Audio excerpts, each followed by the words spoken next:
Wasting money on cures. Forgot how to fix myself. They say that time is free. Then why is it so precious? Oh, I'll save memories in my head, like Polaroids on walls. They remind you to look ahead. Time is running out.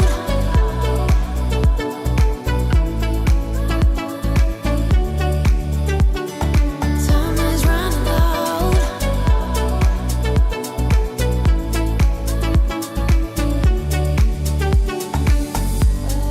Lately I've lost my track. I've sailed the deepest seas, hoping to find something to bring back better times.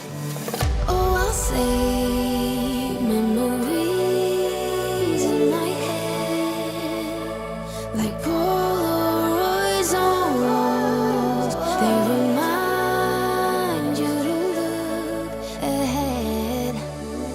But time is running out. Time is running out. Time is running out. Time is running out. Time is running out. Time is running. Time is running out.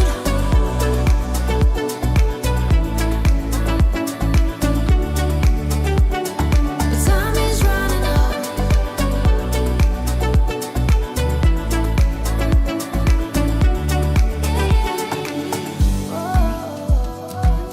What if my best days are over? They can't be over.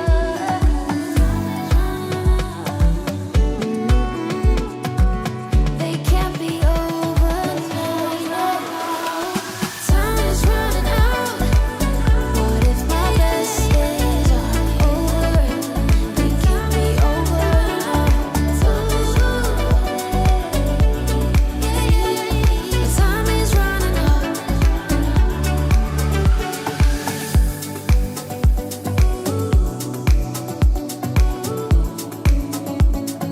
Time is running out.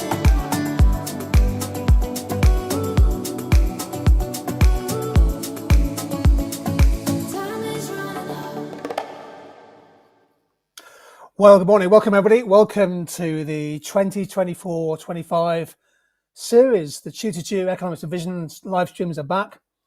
What we do is we take a key topic once a week until Christmas, and then we'll build it up as we head into the new year. And of course, as we reach the exam season, go through the mocks towards March, April, May, we put our foot on the gas and we do daily live stream sessions. You are all very welcome. If you're new to the channel, welcome indeed. Subscribe, then you can contribute your answers to the chat window. And I've already noted one or two regulars from last year making a very welcome reappearance.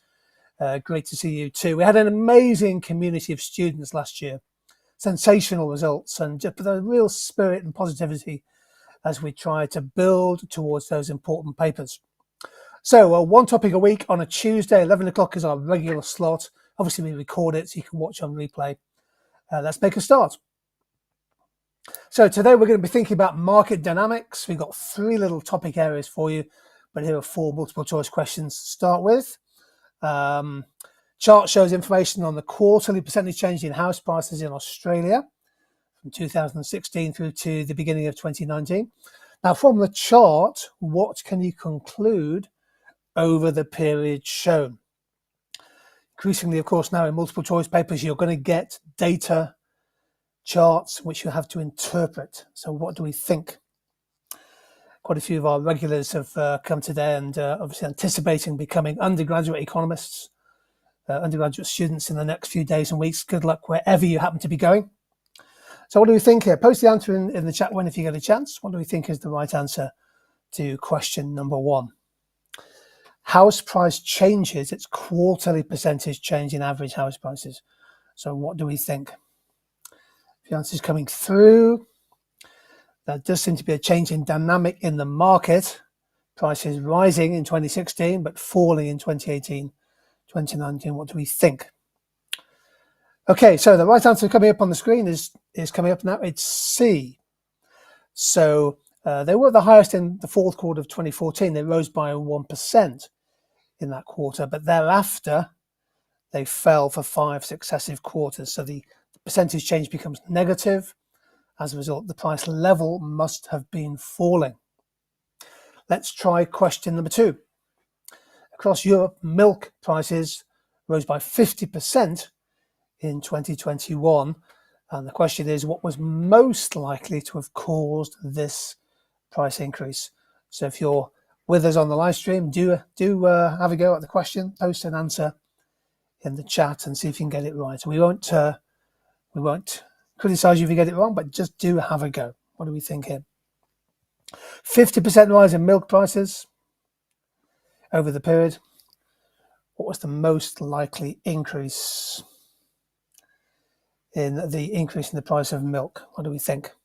Increased demand for non-dairy milk substitutes, decreased import tariffs, increased surpluses of milk around the world, increased cost of fertilizer. And I think Cole and Jacob have come in with the right answer, so well done to both of them. Here it comes. Yeah, the answer is D. Increased prices for fertilizer and feed, both of which, of course, would cause an inward shift in supply, cause an increase in price. So well done there. Do post your answers in the chat window. We'd love to celebrate our successes. This is a slightly harder question. Good P and good Q are substitutes.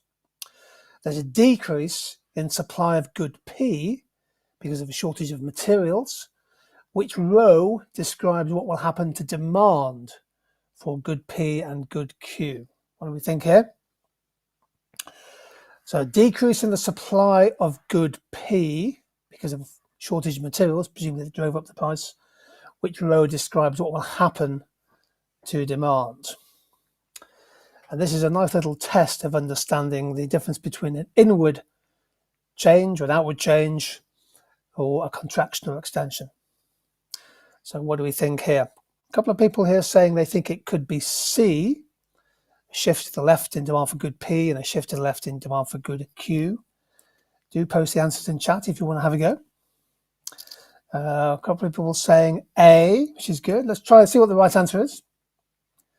The answer is B. Yep, so let's work it through. There's been a contraction in demand. So a shift in supply of P will cause a movement up the demand curve for that product. So you get a contracted demand. The demand for good Q will shift out to the right because they're substitutes. So good P becomes more expensive and therefore people switch to demand for good Q. So there'll be a shift to the right in demand for good Q. Let's move on to the next question. The pressure to reduce the use of fossil fuels has led to oil companies reducing the investment in the exploration of new reserves. And here's our question. What will be the long-run effect of such a policy on the market for oil? So this is a really good question. The pressure to reduce the use of fossil fuels has led to oil companies cutting investment in oil exploration. What will be the long-run effect on the market for oil? What do we think in terms of supply and demand and the impact on price? What's the market change and what's the price change?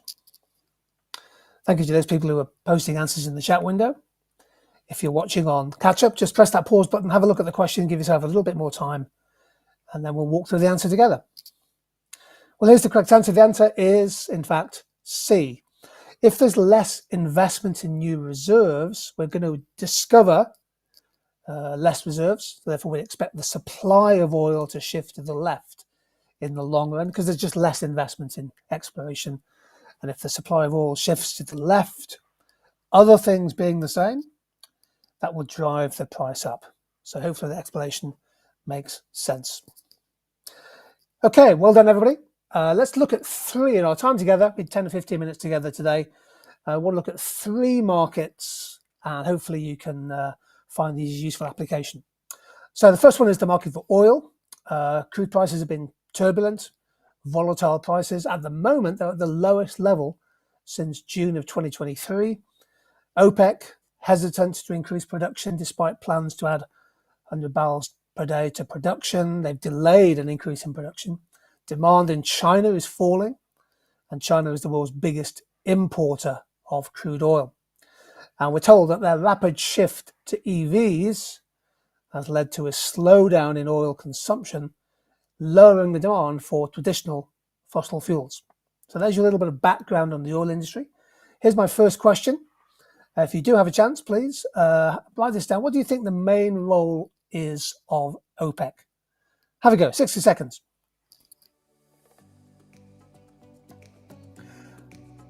So this is what we call our 60-second comment question. If you get a chance, post a quick line into the chat window, and if anything comes up that's really good, we'll post it on the screen. What is the main role, do you think, of OPEC?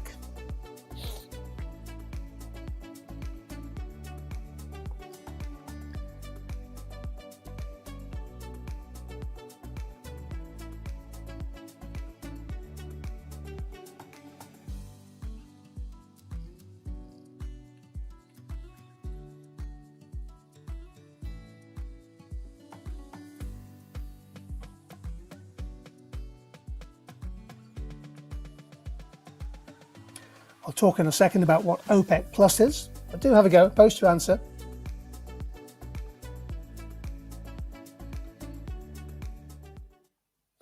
So our focus here is just understanding a little bit, first of all, about the role of OPEC as a kind of swing producer in the market.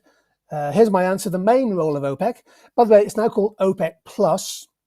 Textbooks need to catch up a little bit. So OPEC stands for Organization of Petroleum Exporting Countries, plus other allied oil producing nations, including Russia. Now, their main role is to coordinate and to manage or control oil production amongst member nations to stabilize the oil market. They like to have a fairly stable price, or they prefer a high price, obviously, as well. Now, crucially, OPEC is a swing producer. I'll explain what that means in a second.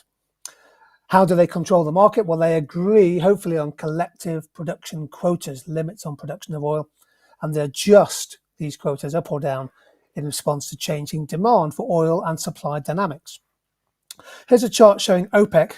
Now, OPEC as a collective, as a cartel, is not the dominant oil producer anymore. In fact, as this chart shows, their share of production is somewhere between 35 and 41%. So they have about 2/5 of total oil production. Typically, when prices are falling, OPEC will try and cut production to stabilize the price upwards. When prices are rising, if they think it's too high, they might increase production to bring price down. So OPEC has about 40% of oil production. That makes them the swing producer in the market. Okay, and we'll come to Jacob's question in a second. Whereas if you look at the next chart, OPEC has around, well, nearly 80% of proven crude oil reserves. So long term, OPEC has that power, it has that share, the lion's share, the dominant share of oil reserves. It's been pretty stable over time. We'll come on to why that may or may not matter in a second. Jacob with Andy has a question. So here it is. Please do post questions and comments. We really love to put them on the screen. So OPEC is like where companies agree to buy an equal amount of a good. Essentially, yes, OPEC is operating like a cartel. So OPEC is a group of countries that are basically trying to control the oil production, control supply in a bid to stabilize the price.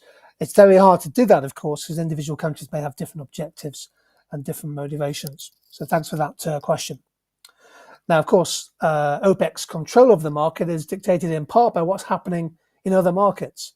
So here's our next question.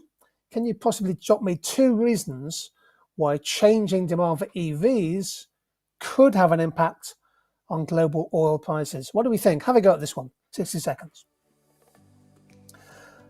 Now, in our revision sessions, we love students who just post thoughts, ideas in the chat window.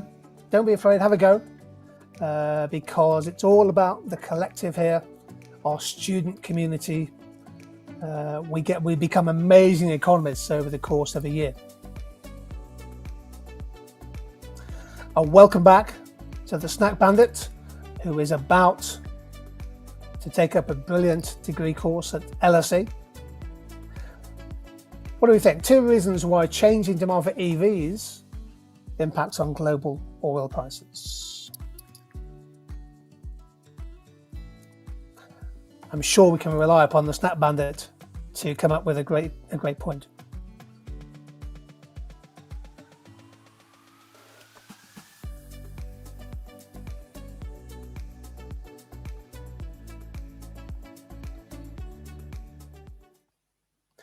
What we try and do in our sessions together is choose topics that are topical and might be in the minds of the examiners.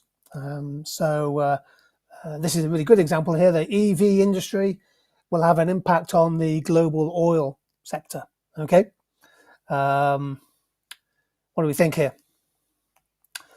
What reasons? Why might changing demand for EVs impact on global oil prices?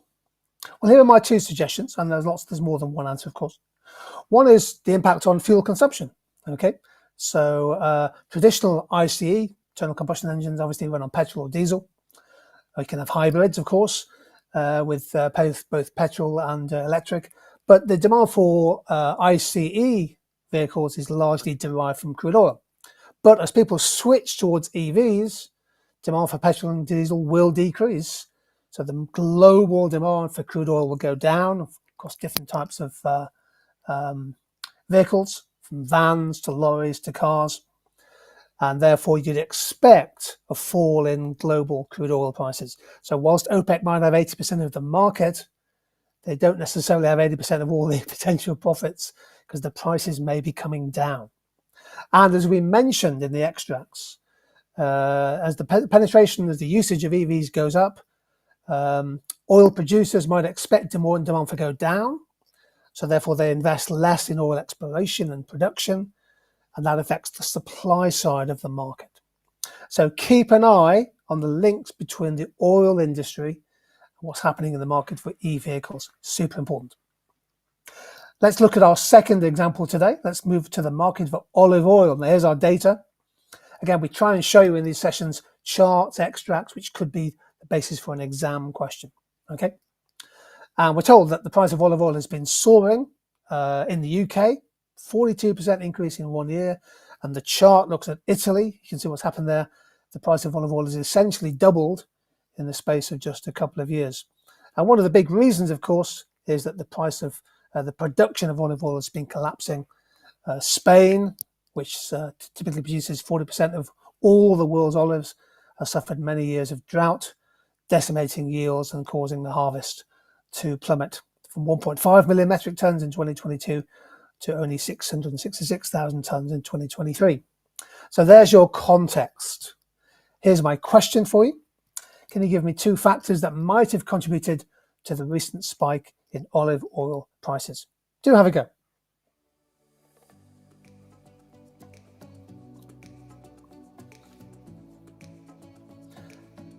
Now, to contribute to the channel, just subscribe to the channel and then you can post an answer in chat. And we love to showcase some great answers.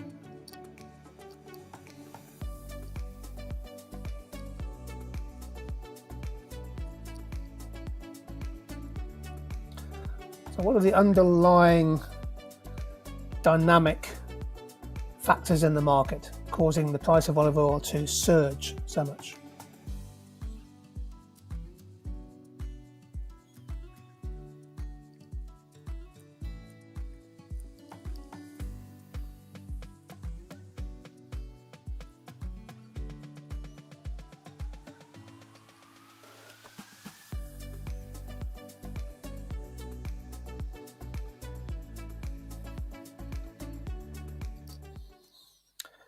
Yeah, this is a market that examiners love to choose. What typically when they're setting exam papers, they choose markets or industries where there's been big price changes, and you can think about both the cause and the consequence of that. Well, here are 2 factors that I've picked out. The first is obviously the supply side.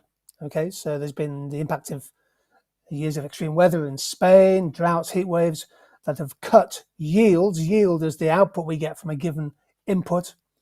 So Spanish olive oil production, as we know, has fallen. And of course, if you put the data in the answer, you get the application marks.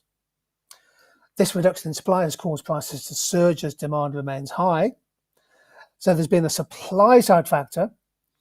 There's just less olive oil. And also on the demand side, keep in mind that people often use these commodities, often become a kind of quasi-speculative commodity. So by buying and holding on to olive oil stocks, olive oil can be stored. Speculators in the market can create artificial scarcity, and that causes prices to rise even higher going forward. Let me just show you this on the supply and demand diagram and give you an exam hint. So typically this question might involve drawing a diagram. So we contextualize the axes there by using olive oil. The first shift is shown here, inward shift of supply due to the drought and the heat waves in Spain, for example. Notice I've drawn the demand curve as fairly inelastic, so the price goes up from P1 to P2. Now what examiners love you to do is develop your diagrams. So then I've developed it on the next iteration here by showing a shift in demand. And that shift in demand is caused by speculators buying up available stocks of olive oil, and that drives the price even higher. Now this will be a really good diagram to draw. It shows the shift in supply. Fine, the examiners want that. It also suggests there's been a speculative demand element, and the examiners love a developed diagram. A related question coming up: can you give me two examples of other products whose demand or supply, you can choose, might be affected by a surge in olive oil prices? Have a go.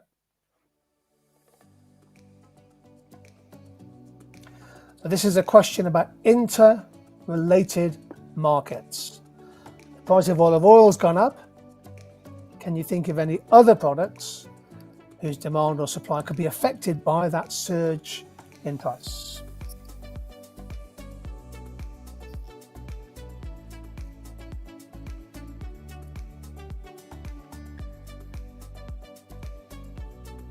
Of course, all the time we're using our economics.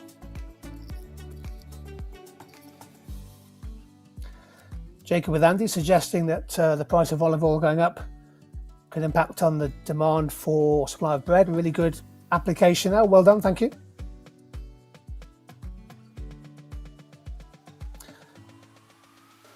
Pete suggests Italian food. Complementary relationship. Cross-price elasticity, excellent. And G9, one of our great students from last year, vegetable oil will experience increased demand as a substitute to olive oil. Yeah, you're getting the idea here. Thank you for those contributions. Jacob suggests breadsticks. When it all comes to the crunch, breadsticks are a great example there.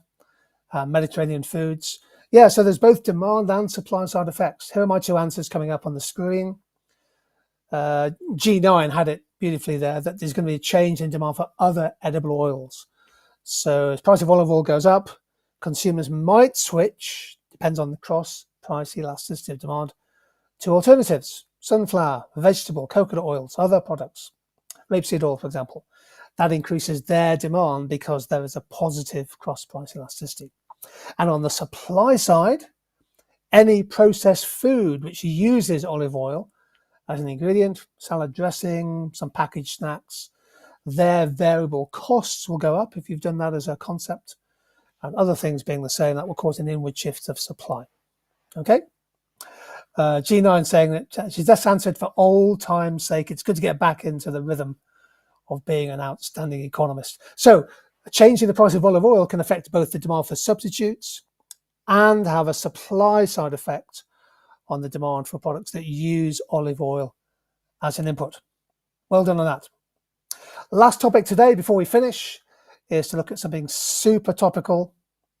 That's algorithms and dynamic pricing in markets. So the Department of Justice in the United States has just filed a lawsuit, an antitrust lawsuit against RealPage Inc., which uses software to suggest the rents that corporate landlords should charge, those big businesses that own hundreds of properties, both for for students and other organizations.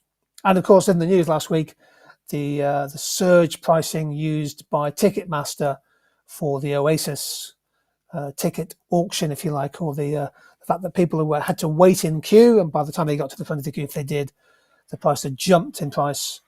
The tickets rebranded as in demand. So, algorithms, dynamic pricing. Here we go. 2 questions to finish with. First of all, what is dynamic pricing? Have a go at giving me a really good definition of what do you understand by the term dynamic pricing. Have a go.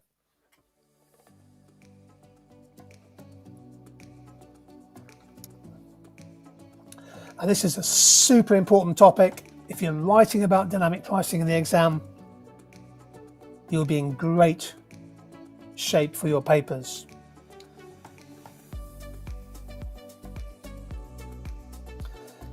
We can give examples. I'll ask you for examples in a second, but try and give me a sentence if you can that explains the essence of it. So Pete comes in with a good one there.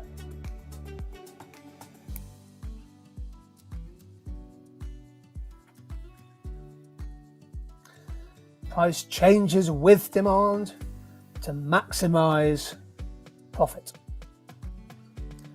Good answer. And Pete comes in with the idea of first degree discrimination. Geoff, changing price depending on demand.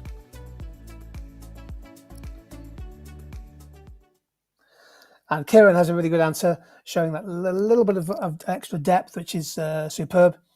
So it's a method, it's a strategy. Kieran gets the idea of a strategy that firms constantly, very frequent price changes to adjust the price of goods, it could be services, depending on demand. Okay? Really good stuff. We're getting the feel now and the flavor for how we work in this group. So it's also known as surge pricing. Basically, it's real-time pricing, often easier with software, clearly, based on demand. But it could also be supply, available supply. It could be customer behavior. It could be the strength or weakness of competition.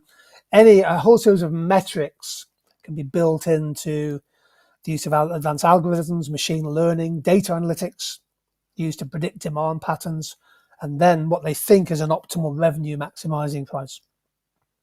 Next question, penultimate question. Can you, apart from Oasis, can you give me some examples of industries, businesses which really do use dynamic pricing? Have a go.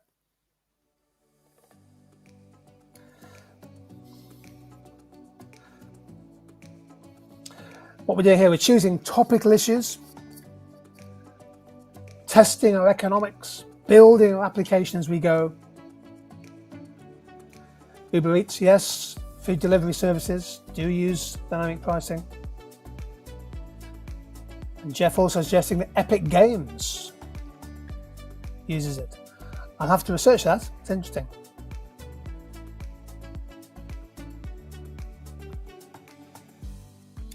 So which other businesses, which other brands, which other industries make a lot of use of surge pricing?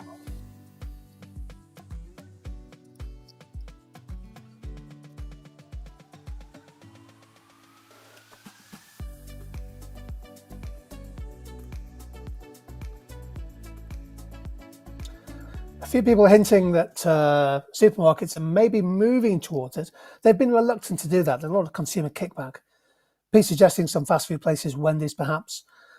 Petrol stations can use dynamic pricing, particularly if they've got information about what alternative suppliers are doing. Disney and other theme parks have thought about using it. So there's obviously peak, off-peak, which is very unique, very ubiquitous across different sectors. So dynamic pricing is widespread. Here we go. Here are my 2 examples. Airlines, hotels. I've been looking to book a few hotels actually this morning. Really interesting. The same hotel, the same room, the same location. The price can vary dramatically from day to day. Demand factors. A lot of universities are going back this week and next week. So hotel room rates are going up and up and up this week. Presumably parents staying overnight something before they deliver their students to uni. Airlines, obviously, seat availability, competitive pricing, seasonality. The airlines and hotels are past masters at using dynamic pricing. And we've become used to that. We may not like it, but we've become used to it. Ride-sharing services, Uber, Lyft, very much so, and car rental businesses also use dynamic pricing if you're looking to rent a vehicle. So this is something which is becoming extremely common. It's a type of price discrimination, and it's something to be aware of and also to feed into answers. Good application involves just using these good examples here. Well, here's my final question today. Let's think about the consequences of this. Can you give me 2 possible impacts on consumer welfare of the increased use of dynamic pricing? Maybe a positive impact and maybe a negative impact. Let's have a go.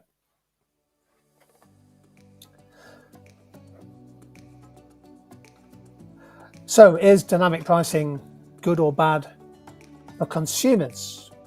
Have a think, post an answer in chat, and we'll celebrate some excellent answers.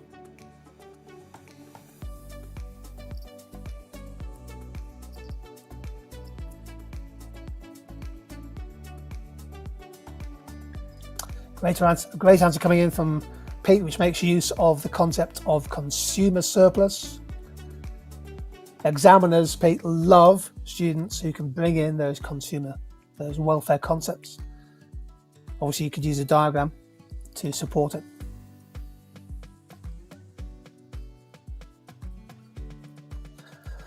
So what do we think, everybody? Is dynamic pricing good or bad from a consumer welfare viewpoint? Not an easy question. Again, I said positive, negative, but let's have a quick think about this. On the one hand, when demand is weak, when it's low, you can get low prices. So if you're prepared to book off-peak for your off-peak holiday, cheaper airline tickets, holiday prices when booking in advance. Interestingly, chatting to quite a few teachers who've just retired, they're finding they can go away in September and October and pay half the price for the same holiday as you pay towards the end of August. It's actually one reason, of course, why many families are still prepared to take their children out of school, even if they get fined, because the difference in price is so vast. So on the one hand, some people will get cheaper prices when demand is weaker. G9 comes in with a great point. Lovely a bit of analysis and evaluation with things like hotels. They'll get more expensive at times such as holidays. Some consumers may be able to afford a hotel, could shift demand to the left. So there's an issue really here, particularly about the affordability of holidays for families who may not have any latitude or freedom to choose when they go on holiday. The negative impact, of course, is that certain consumer groups may be charged more. And this, I think, does raise some ethical and legal concerns. There is a lot of kickback in these areas where people are saying, well, look, why should the price vary so much? And if you're in a large family with a low income, that can essentially price you out of the market. And as Pete mentioned in his answer, high prices causes a transfer of consumer into producer surplus. So a lot depends on how that money is used. Does that just go in extra tax revenues, or does that go in dividends to shareholders? Well done on that. Some good answers coming through. Well, there we go. That is our half an hour together. So what we're going to do each week is choose a major topic. I'll find some topical areas. We'll do some multiple choice. We'll do some short answer questions. We'll practice analysis, application, and evaluation. And over the weeks, if you join the community and stay with us, I think we'll get a lot covered. As I said, as we get closer to the exams and mocks and things, we will be going big time, daily sessions to really drive home our exam preparation. So huge thanks for those people who've joined us live today and contributed. Really encourage that and really say thank you. Take care, everybody. Stay safe, stay positive, stay curious, and see you sometime soon.